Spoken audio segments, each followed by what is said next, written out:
Ibn Khaldun once said, hardship creates strong men create prosperity and abundance, abundance creates weak men create hardship. This idea, my friends, describes a repeating cycle in history where societies move from weakness to strength, then back to weakness. It's a cycle of rise and fall, of creation and collapse, repeated countless times throughout human history. What if I told you that we don't have to be bound by this cycle? What if there's a way to break free, to build a society that thrives generation after generation? First, maintaining discipline. Discipline in the face of temptation, discipline in the face of hardship, discipline in the face of the unknown. It's not about some rigid or authoritarian structure. No, it's about developing the strength of character to resist the allure of comfort and luxury that inevitably accompanies prosperity. It's about instilling the values of hard work, delayed gratification, and personal responsibility, the values that form the foundation of any truly successful individual and, by extension, any truly successful society. Without this foundation in discipline, the temptations of wealth and ease can easily lead to the weakening of the spirit, leaving individuals and societies vulnerable to life's inevitable chaos. Second, prosperity. It whispers promises of comfort and luxury, lulls you into a false sense of security.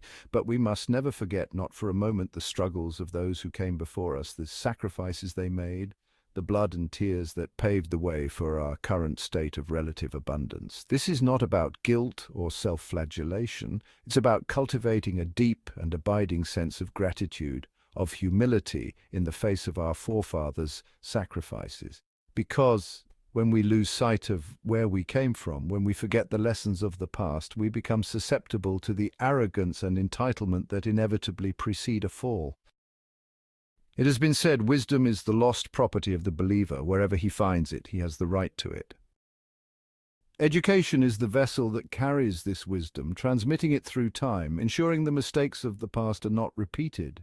But education, true education, is not merely the stuffing of facts and figures.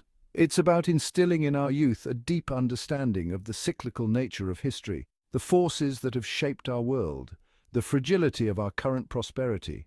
We must teach them to be critical thinkers, to question assumptions, to learn from the successes and failures of those who came before them. Fourth, the dangers of the comfort zone. Comfort, my friends, can be a dangerous thing. It can dull your senses, weaken your resolve, make you complacent.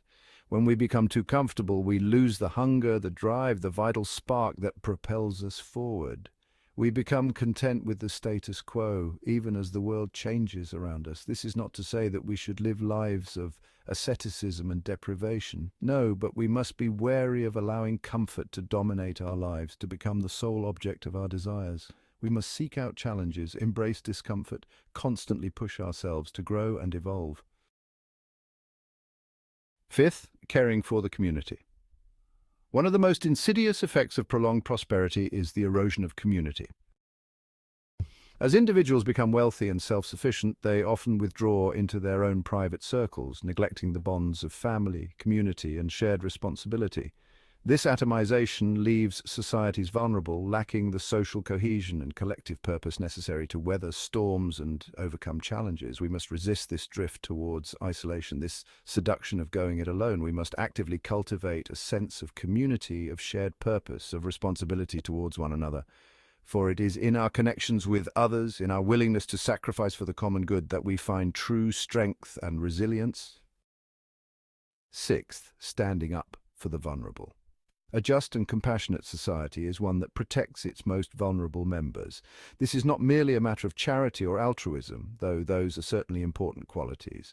It is a matter of social responsibility, of recognizing that a society that allows its weakest members to be exploited or left behind is a society that sows the seeds of its own eventual destruction.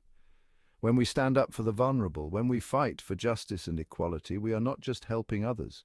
We are strengthening the moral fabric of our society, reinforcing the values that make true prosperity and lasting peace possible. Seventh, resisting the cancer of corruption. Corruption in its many forms, greed, dishonesty, and abuse of power, is a cancer that eats away at the soul of a society. It undermines trust, breeds cynicism, and ultimately leads to decay and decline.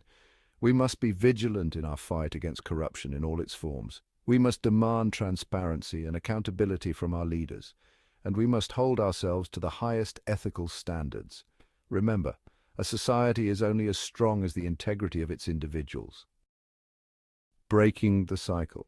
In conclusion, by combining material prosperity with moral and intellectual leadership, a society can break Ibn Khaldun's cycle and continue to thrive without falling back into weakness and decline. This requires a conscious effort to cultivate those virtues that foster strength, responsibility, and commitment to the common good. It requires a dedication to education, to self-improvement, and to the preservation of those values that have stood the test of time.